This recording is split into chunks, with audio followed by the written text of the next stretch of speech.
Should we show respect for authority, even when it's corrupt? Did God work things out for David, even though he too was very flawed? Let's begin in 1 Samuel 24. Did David have an opportunity to kill Saul while hiding in a cave?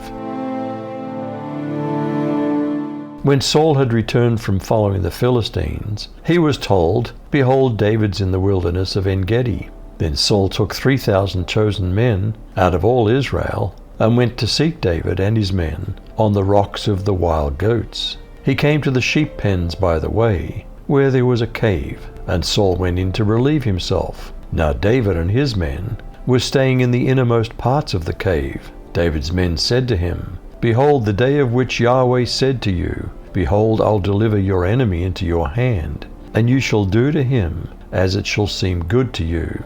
Then David arose and cut off the skirt of Saul's robe secretly.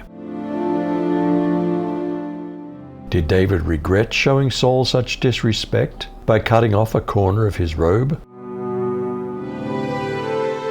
But immediately David felt horrible that he had cut off a corner of Saul's robe. "The Lord forbid," he told his men, "that I should do something like that to my master, the Lord's anointed, or lift my hand against him, because he's the Lord's anointed." So David held his soldiers in check by what he said, and he wouldn't allow them to attack Saul. Saul then left the cave and went on his way. Then David also went out of the cave and yelled after Saul, "My master, the king."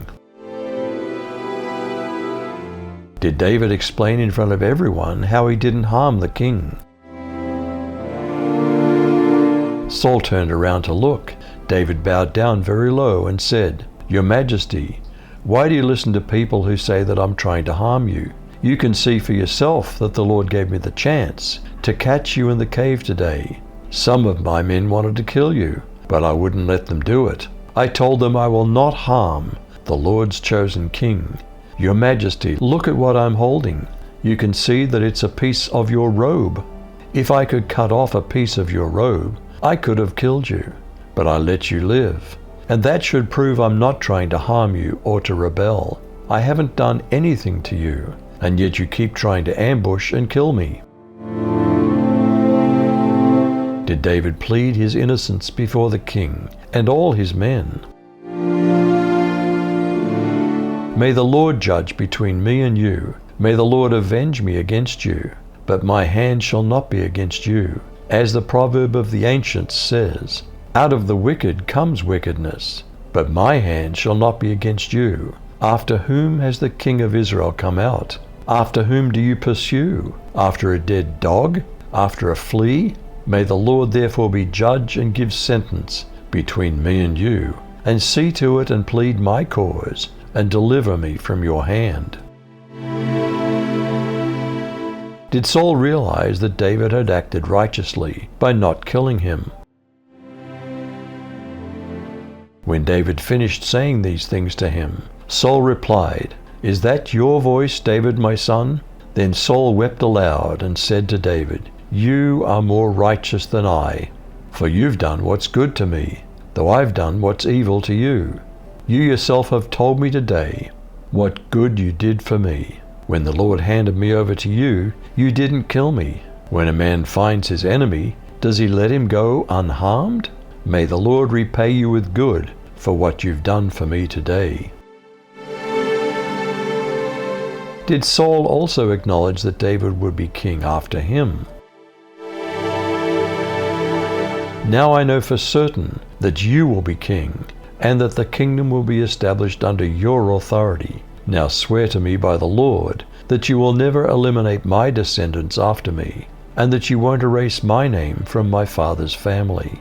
David made this vow to Saul, and then Saul went home, while David and his men went up to the stronghold. Should we rebel against national leaders, even though they may be evil? Let every soul be subject unto the higher powers, for there's no power but of God. The powers that be are ordained of God. Whosoever therefore resists the power, resists the ordinance of God, and they that resist shall receive to themselves damnation. What if the authorities demand that we disobey God, such as Peter being told not to preach? But Peter and the apostles answered and said, "We must obey God rather than men." Should we show respect for authority, even when it's corrupt? Did God work things out for David, even though he too was very flawed? You decide.